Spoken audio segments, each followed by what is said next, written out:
The Concordia station hung above the dying blue star Vera, 9 like a glass cathedral suspended in eternal twilight. Its dome shimmered in spectral hues, bending the starlight into rivers of silver and violet that washed across the assembly halls. Beneath those artificial heavens gathered 93 species, each cloaked in ceremony, each holding its breath. The air was silent, expectant and unbearably heavy. Commander Alara Vance stood before the grand viewport, watching the star's light fracture against the armor hulls of ships orbiting nearby.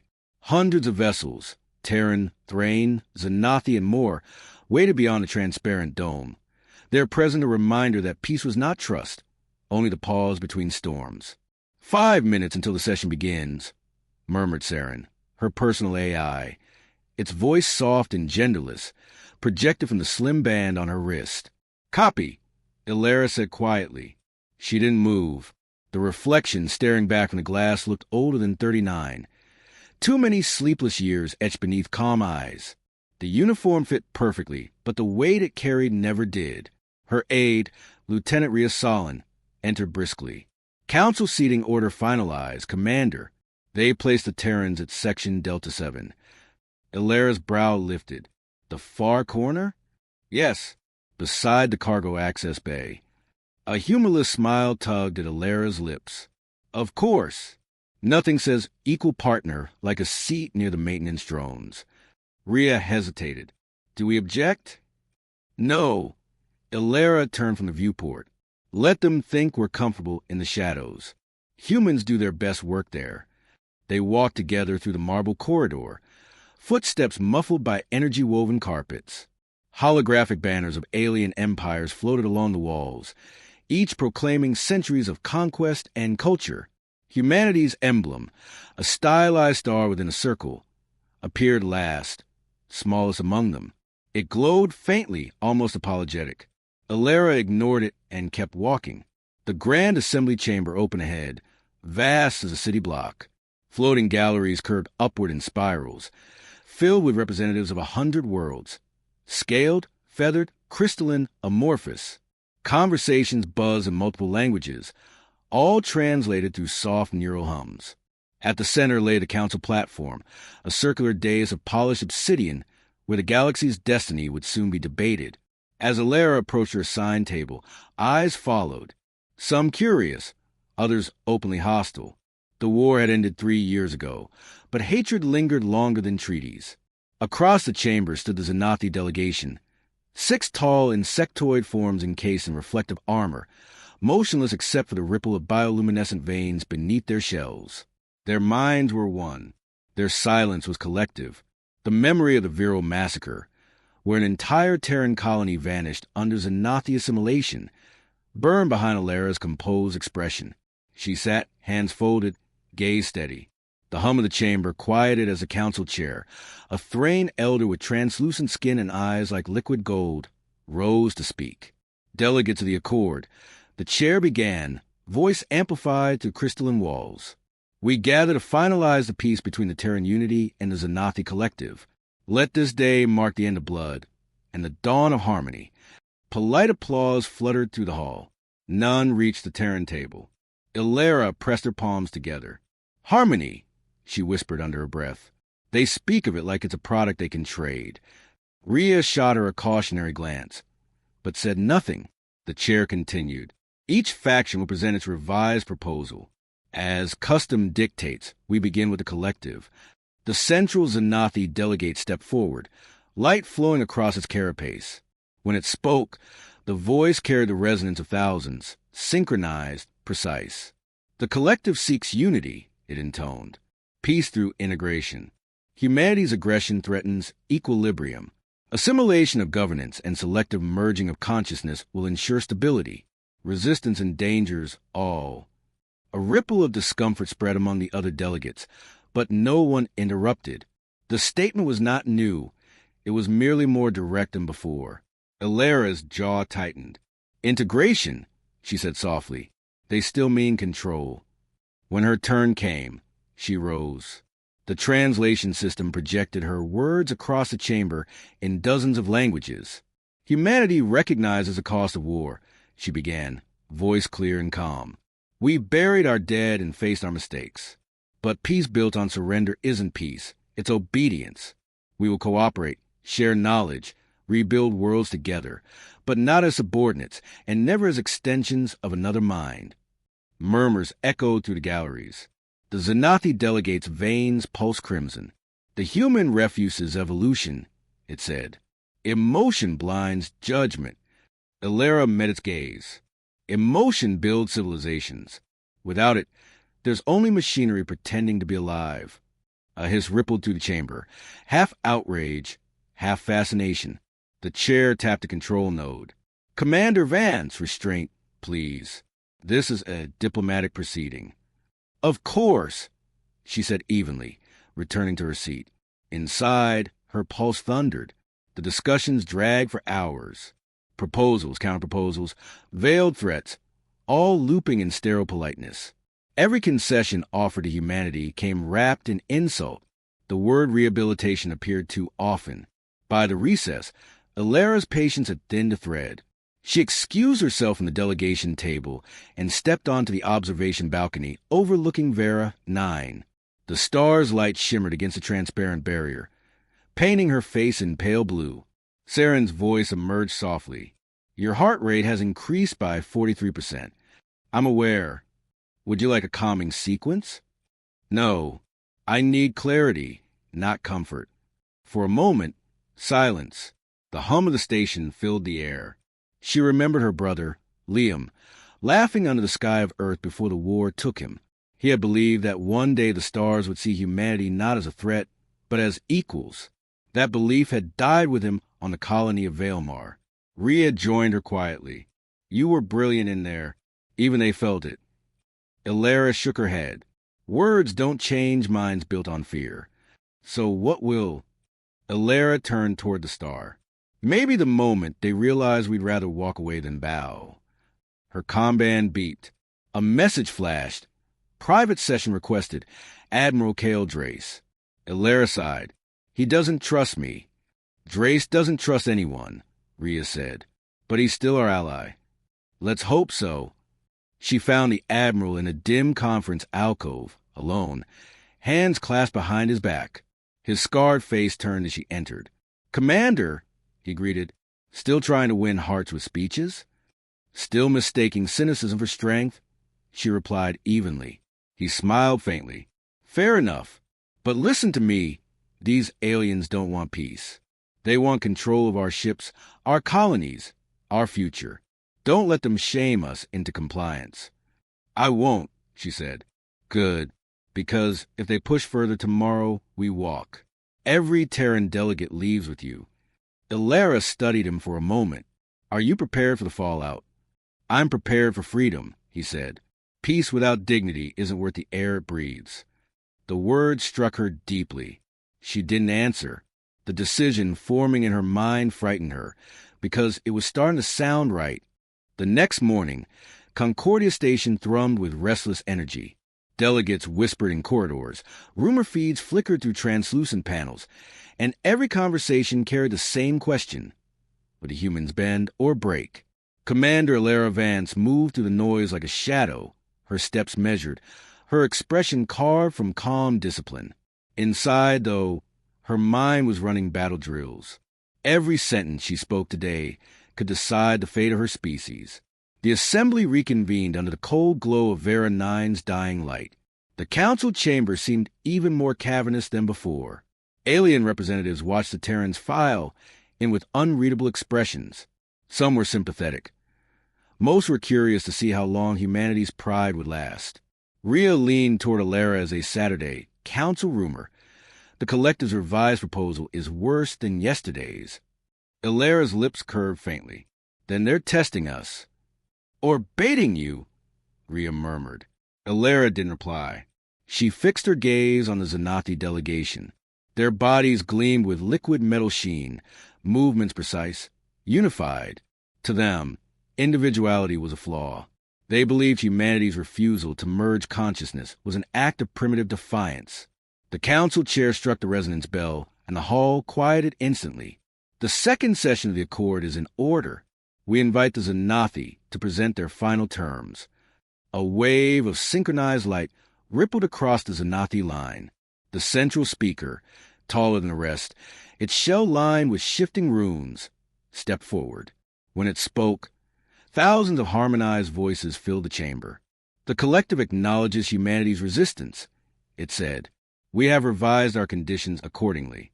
For mutual peace, the Terran species shall submit to behavioral calibration. Emotional extremities, aggression, defiance, obsession, must be filtered to prevent future wars. In return, the collective offered protection, shared resources, and inclusion. The chamber fell silent. Illyra's fingers curled slowly around the edge of the table. Behavioral calibration. Genetic interference disguised as peace. They wanted to strip away the essence of what made them human. The chair turned to her. Commander Vance, your response? She rose, spine straight, voice steady. The collective proposes peace through lobotomy. You speak of protection, but what you offer is slavery of the soul. Humanity will not trade its heart for your order. A murmur swept through the crowd. The Zanathi speaker tilted its head. You reject evolution. You choose chaos. Illyra met the creature's mirrored gaze. Chaos built stars, and it built us. The chair tapped the console sharply. Commander, control your rhetoric. The council seeks dialogue, not defiance. Then perhaps the council should start listening instead of dictating, she replied evenly. A ripple of disapproval moved across the alien rows. Several delegates whispered into their translators. Others simply stared. Illyra sat jaw tight, pulse steadying. She had promised herself not to react emotionally, but every word from the council dripped with centuries of arrogance. They wanted a compliant humanity, predictable, containable, safe. The next hours bled into formal exchanges and rehearsed pleasantries. The council chair recited articles of peace, while bureaucrats parsed meaning from hollow phrases. But under that sterile rhythm, tension grew like static before a storm. During recess, Illyra stood near the viewport again, watching the blue star flicker against the horizon. Her reflection glimmered beside the ship's drifting in patient silence. Admiral Cale Drace approached, his expression grim. You handle them well. Maybe too well. Too well, she asked. They're cornered, Illyra. The more cornered they feel, the more dangerous this gets. She crossed her arms. We can't afford to look weak. Strength isn't always about standing tall, he said. Sometimes it's about knowing when to walk. She turned toward him, eyes sharp. You want to walk now? He didn't answer immediately. I want to walk before they strip what makes us who we are. Illyra studied him. If we leave now, the galaxy calls us warmongers again. They'll paint us as the ones who ruin peace. Drace's tone softened. Maybe peace isn't what they want, Commander. Maybe it's submission by another name. Her silence was answer enough. Later, back inside the chamber, the council's atmosphere had shifted.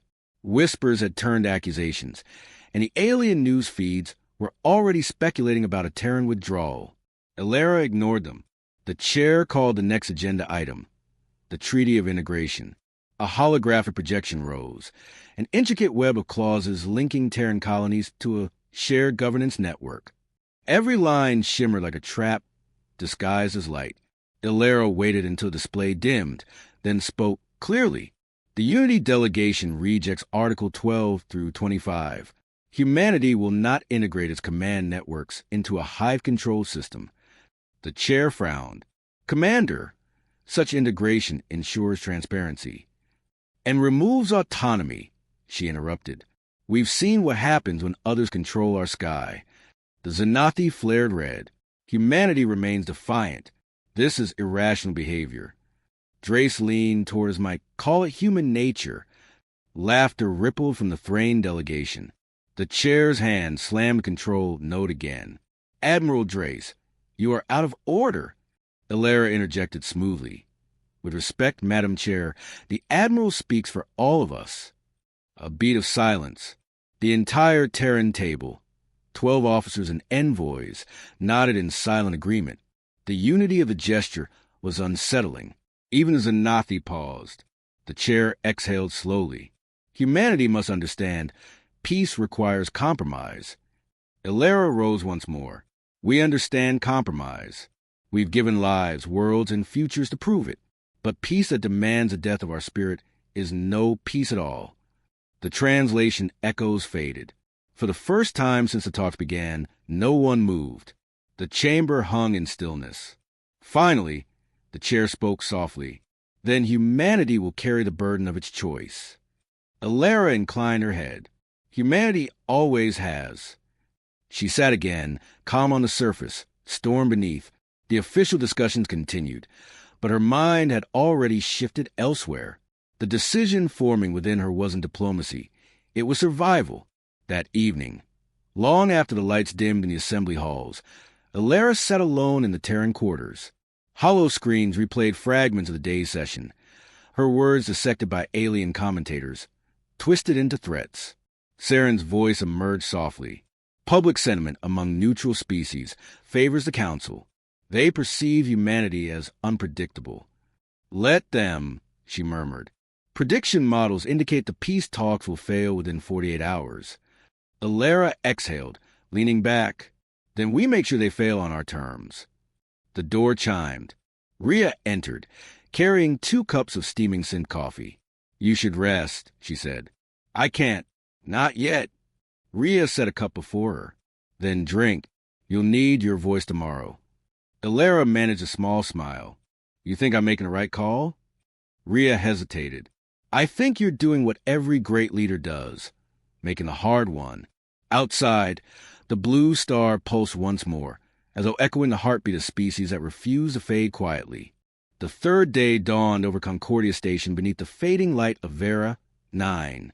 The star pulsed like a wounded heart, its dying radiance spilling across the domes and mirrored corridors. For the delegates, it was another morning of politics. For humanity, it was Judgment Day. Commander Ilera Vance stood before the mirror in her quarters, fastening the black collar of her uniform. The reflection staring back seemed sharper, colder. Last night's silence had been a battlefield of its own. Doubts, memories, fragments of her brother's voice echoing in the dark. Don't let them take what makes you human. Her wristband pulsed. Saren, her AI, spoke softly. You haven't slept in 21 hours.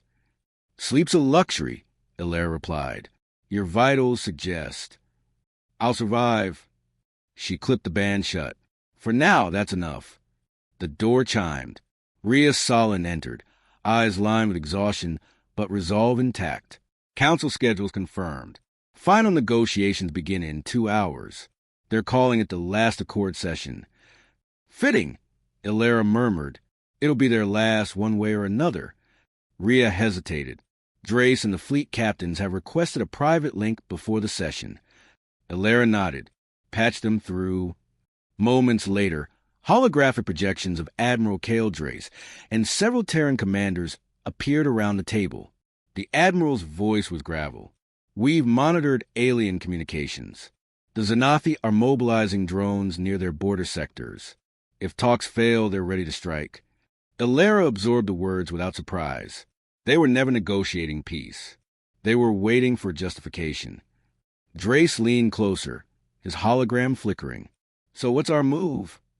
She looked each officer in the eye. We don't give them justification. We give them choice, and when they mock it, we walk. The Admiral studied her. And if walking means war? Ilera's tone didn't waver. Then at least it'll be on our terms. The holograms faded. The room fell quiet except for the faint hum of the star beyond the window. Rhea broke the silence.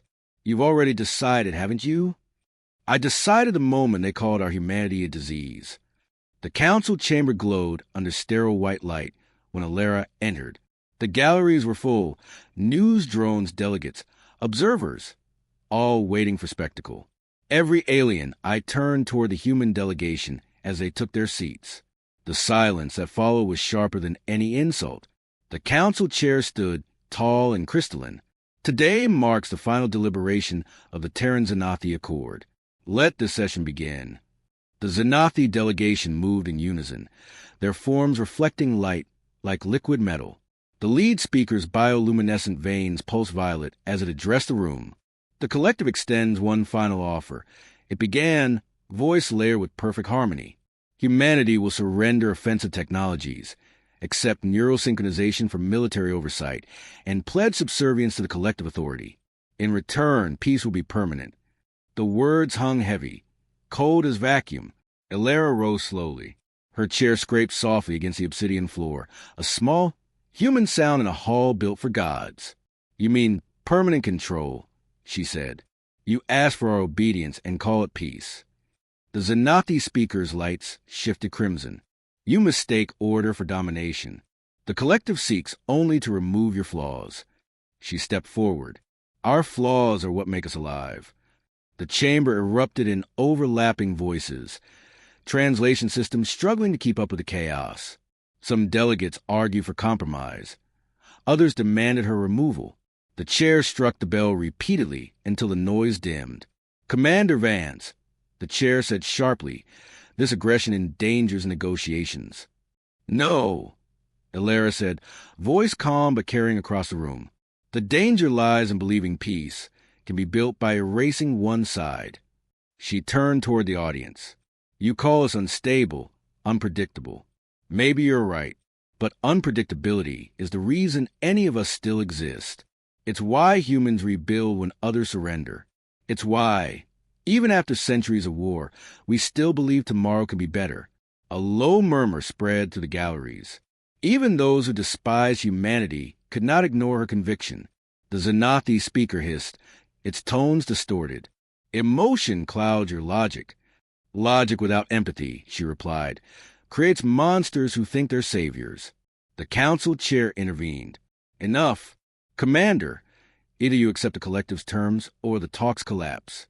Elara exhaled slowly, letting silence stretch just long enough to make them uncomfortable.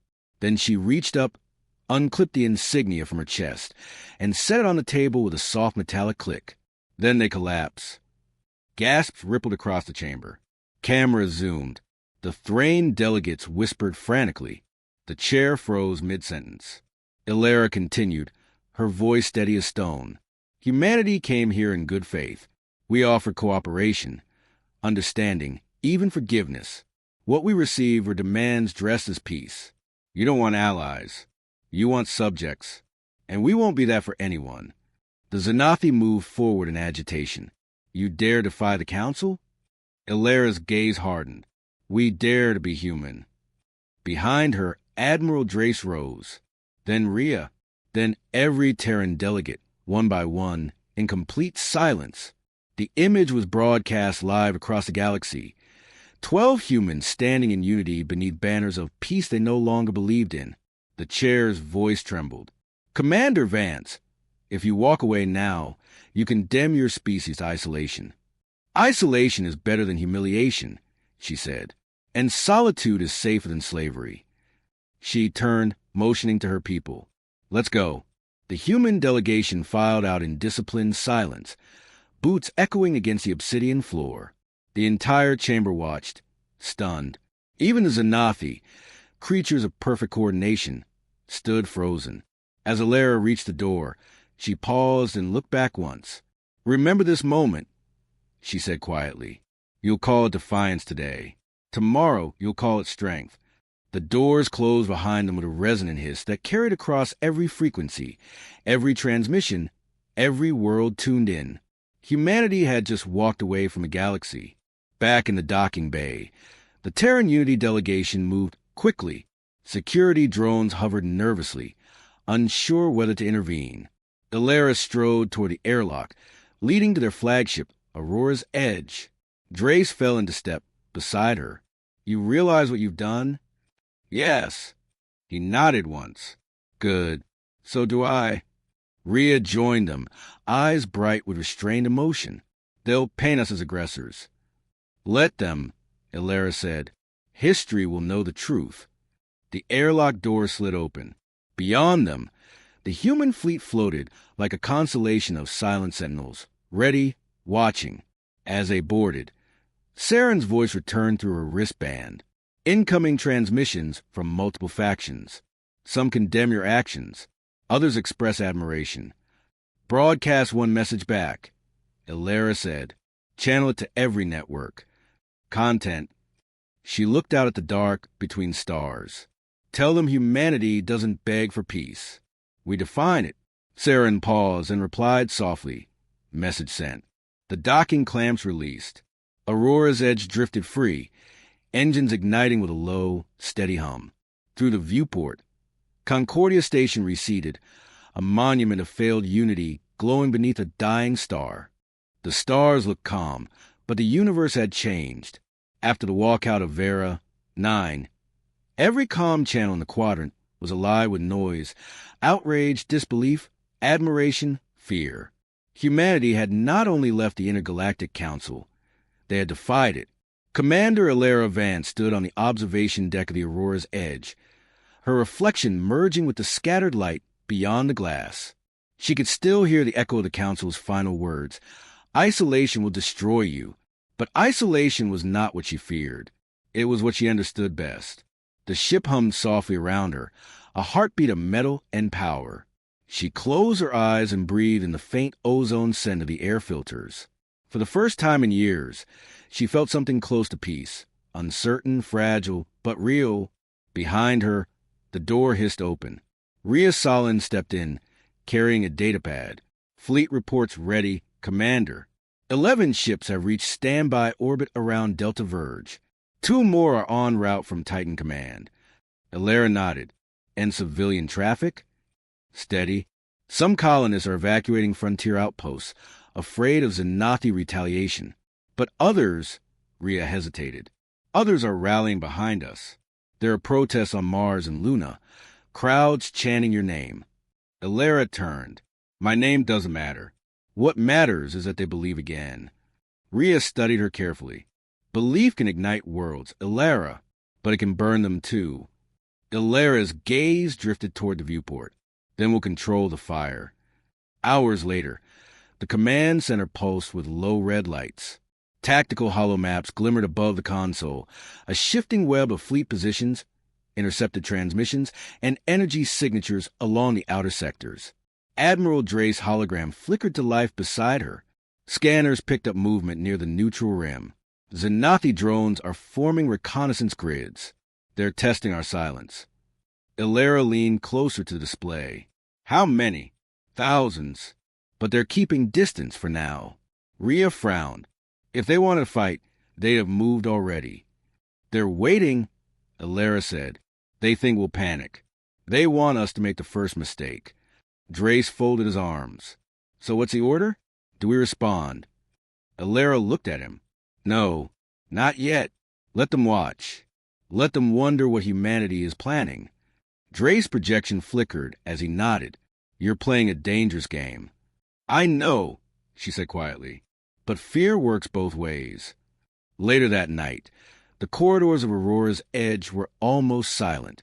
Alara walked alone, the metallic floor cool beneath her boots.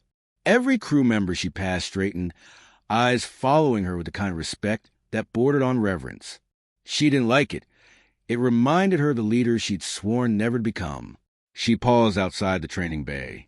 Inside, a young pilot was practicing neurosynchronization with his fighter drone. The ship mirrored his movements in perfect tandem. 2 beings sharing one instinct. The pilot faltered, frustrated. Alara entered quietly. You're fighting the system, she said. He turned, startled. Commander, I didn't see you. Your connection, she continued. You're forcing control. You need to let it flow through you, not around you. He hesitated. I'm trying, ma'am. It's just hard to trust something I can't feel. Alara's voice softened. Then stop trying to control it. Let it feel you instead. She stepped beside him, activating the simulator's secondary feed. The drone's interface shimmered before her. Close your eyes, she said. Breathe. Forget the mechanics. Focus on the intent. The pilot obeyed. His breathing slowed. The drone steadied, its pattern aligning perfectly. Alara smiled faintly. See? Sometimes control isn't about power. It's about connection. When she left the bay, the pilot's focus remained unbroken. For the first time, his machine moved like an extension of his will. By dawn, the fleet had settled into uneasy quiet. Reports continued to flow in. Intercepted transmissions. shifting trade routes, whispers of rebellion among outer worlds. The Council's propaganda labeled humanity as unstable aggressors, but among the free colonies, the story was different. They called them the Defiant. Rhea entered the bridge carrying fresh intel. The Council is deploying peacekeepers to the frontier. They claim it's for stabilization, but everyone knows what it means. Occupation, Illyra said. Exactly. They're taking systems before we can rally them. Illyra studied the star map. How long until they reach Delta Verge? 2 days, maybe less. Drace's voice cut through the comms. If they cross that line, it's war. Illyra's jaw tightened. Not yet, but we won't let them surround us either. We'll need leverage. Rhea frowned. You're thinking of the archive, aren't you? Illyra turned slowly. The Sentient Archive holds data from before the Council existed. Proof of their manipulation, their wars. If we expose it. Rhea interrupted. That's if it still exists. It was buried for a reason. Then we dig, Illyra said firmly. We find the truth before they rewrite again. The fleet began mobilizing. Engines flared across the void, casting blue light against the cold silence. For the first time since the walkout, humanity wasn't retreating. They were moving towards something. Illyra stood at the center of the bridge, her crew awaiting orders. Course locked for Sector 19B, the navigator reported. Engage, she said. As the ship accelerated into warp, the stars stretched into brilliant white lines. The hum of the engines became a steady rhythm beneath her feet, a sound that felt alive, like a pulse connecting every soul aboard. Rhea approached. Do you ever wonder if we went too far, Illyra? If walking out doomed us? Illyra didn't answer immediately. Her eyes stayed on the endless corridor of light ahead. Sometimes. But when I stood in that chamber, I saw what surrender looked like. It wasn't peace. It was extinction wrapped in mercy. Rhea lowered her voice. And if this leads to real war? Then we'll fight, Illyra said softly. But not to destroy them. To remind them we still exist. Hours later, as the ship emerged from warp, the screen filled with a vast nebula, iridescent clouds of violet and gold swirling around a dead moon. The coordinates matched. The last known location of the Sentient Archive. Scan for life forms. Illyra ordered. None detected, the officer replied. But the surface is shielded. Deep energy signatures beneath the crust. Illyra's pulse quickened. Prepare landing teams. Rhea looked uneasy. If the archive really is sentient, it might not welcome visitors. Illyra allowed herself a grim smile. Then it'll fit right in. The Aurora's edge descended through the nebula, streaks of color wrapping around its hull like fire. As they entered the moon's atmosphere, the ship trembled, the air dense with electromagnetic distortion. Stabilizers holding, the pilot said. Approaching surface. Through the viewport, they saw it. A vast structure half buried in rock, glowing faintly beneath layers of dust and time. It pulsed like something alive. Breathing, waiting, Rhea whispered. After centuries, it's still active. Illyra adjusted her helmet, sealing the visor. If it doesn't, I'll make it listen. The air inside the ancient vault was heavier than stone, thick with silence, thick with memory. Commander Illyra Vance felt it pressing against her armor as she and her team descended into the heart of the Sentient Archive.